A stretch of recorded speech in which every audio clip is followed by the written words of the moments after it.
शादी करना चाहती हूँ, मुझे यहाँ रहना है, मुझे वापस नहीं जाना। ऐसे कैसे करेंगे? मैं यहाँ की बहू हूँ, मैं यहाँ उम्मीद लेके आई हूँ। आज से यहाँ का कानून ऐसा नहीं करेगा, बिलीव, यकीन है, मुझे भरोसा है। सीमा हैदर, वो कहते हैं ना कि नाम ही काफी है। चंद दिनों में सीमा हैदर ने इतना नाम कमा लिया है कि उनके चर्चे सिर्फ भारत में ही सीमित नहीं, बल्कि पाकिस्तान से आई हैं तो वहां पर भी चर्चा सिर्फ और सिर्फ इन्हीं मोहतरमा की हो रही, जो कथित तौर पर पाकिस्तान से अपने आशिक सचिन मीना से शादी करने आई है, 4 बच्चों को साथ लेकर। दावा तो है कि शादी हो भी चुकी है, लेकिन उनको लेकर देश की सुरक्षा एजेंसियों की नजर भी टेढ़ी है, क्योंकि सीमा हैदर के बारे में धीरे धीरे कर ऐसे राज सामने आ रहे हैं कि आपके पैरों तले जमीन खिसक सकती है।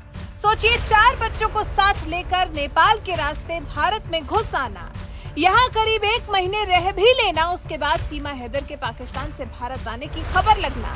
लेकिन कैसे आई सीमा हैदर? क्या पाकिस्तान से नेपाल के रास्ते भारत आना है इतना आसान? जब सीमा हैदर 4 बच्चों को लेकर बड़ी ही आसानी से भारत में घुस आई, तो फिर और किसी के लिए क्या ही है रोक? सवाल ऐसे तमाम हैं जिनके जवाब तलाशे जाने अभी बाकी हैं। लेकिन सबसे पहले चलिए जानते हैं कि सीमा हैदर के नेपाल के रास्ते भारत आने के प्लान के बारे में। 2 प्लान थे सीमा हैदर के पास। जी, भारत आने के लिए सीमा के पास 2 प्लान थे तैयार। सूत्रों के मुताबिक सीमा हैदर ने पाकिस्तान से ही भारत में घुसने की बड़ी प्लानिंग बनाई थी। सबसे पहले उसने नेपाल में 15 दिन का टूरिस्ट वीजा अप्लाई किया और उसे 15 दिन का टूरिस्ट वीजा आसानी से मिल भी गया, क्योंकि इसी साल 10 मार्च को ही सीमा नेपाल में तकरीबन 7 दिन का वीजा लेकर आई थी और 17 मार्च तक सचिन के साथ रही, जिसका फायदा उसे दोबारा नेपाल का वीजा मिलने में मिला। अब पाकिस्तान से नेपाल आई सीमा हैदर ने इस बार दोगुने दिनों के वीजा के लिए अप्लाई किया। इस बार सीमा हैदर ने 15 दिन का टूरिस्ट वीजा मांगा और बच्चों को लेकर नेपाल पहुंच भी गई। सीमा हैदर का प्लान ए किसी भी तरह से भारत में दाखिल होना था। हालांकि इस दौरान अगर वो बॉर्डर पर एसएसपी की चेकिंग में पकड़ी जाती तो उसे वापस नेपाल भेज दिया जाता। वो एसएसपी की चेकिंग में पकड़ी ही नहीं गई और बड़ी ही आसानी से भारत में प्रवेश कर गई। हालांकि अगर पकड़ी जाती तो फिर सीमा हैदर के पास भारत में घुसने का प्लान बी भी था। सीमा हैदर का भारत में घुसने का प्लान बी।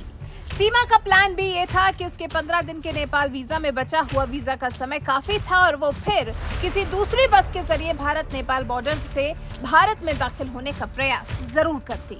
हालांकि इस प्लान की जरूरत ही नहीं पड़ी, क्योंकि वो 4 बच्चों के साथ बॉर्डर पर एसएसबी को चकमा देने में सफल हो गई। उसने पहली ही कोशिश में आसानी से भारत में एंट्री ले ली। इसी तरह से सीमा अपने पहले ही प्लान में कामयाब हो गई।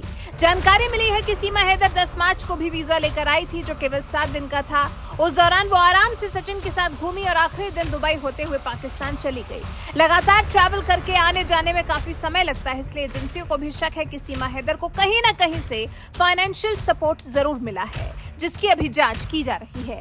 वैसे तो अब सीमा हैदर की पूरी जांच के लिए नोएडा पुलिस ने सीमा हैदर के पास से मिले दस्तावेजों को दिल्ली स्थित पाकिस्तान उच्चायोग भेज दिया है, ताकि इसकी पुष्टि हो जाए कि सीमा हैदर पाकिस्तान की रहने वाली है भी या नहीं। सीमा हैदर का दावा है कि वो पाकिस्तान से दुबई और नेपाल होते हुए भारत आई है। उसका कहना है कि पाकिस्तान से सीधे भारत आने का वीजा नहीं मिला था, इसलिए उसने ये रास्ता अपना लिया था। वो तो 4 जुलाई को सचिन मीना के साथ पुलिस ने सीमा हैदर को पकड़ लिया था। तब से ही सीमा हैदर सुरक्षा एजेंसियों की नजरों में चढ़ी हुई है। फिलहाल अब पूरी जांच पाकिस्तानी दूतावास के वेरिफिकेशन पर टिकी है, जिससे पता चलेगा कि सीमा हैदर पाकिस्तान की है भी या नहीं। सीमा हैदर का फोन भी फॉरेंसिक जांच के लिए भेजा गया है। पुलिस से पूछताछ में सीमा हैदर ने कहा है कि उसने फोन से किसी भी तरह का कोई डेटा डिलीट नहीं किया है। वैसे सीमा हैदर ने जिस तरह से प्लान ए और प्लान बी के जरिए भारत आने की प्लानिंग की, इससे आपको क्या लगता है? क्या फर्राटेदार अंग्रेजी बोलने वाली 5वीं पास सीमा हैदर इतनी सीधी है जितना वो खुद को दिखा रही है? इस बारे में आपकी राय हमें कमेंट कर जरूर बताएं। मैं सचिन से शादी करना चाहती हूँ, मुझे यहाँ रहना है, मुझे वापस नहीं जाना। ऐसे कैसे करेंगे? मैं यहाँ की बहू हूँ, मैं यहाँ उम्मीद लेके आई हूँ। आज से यहाँ का कानून ऐसा नहीं करेगा, बिलीव, यकीन है, मुझे भरोसा है।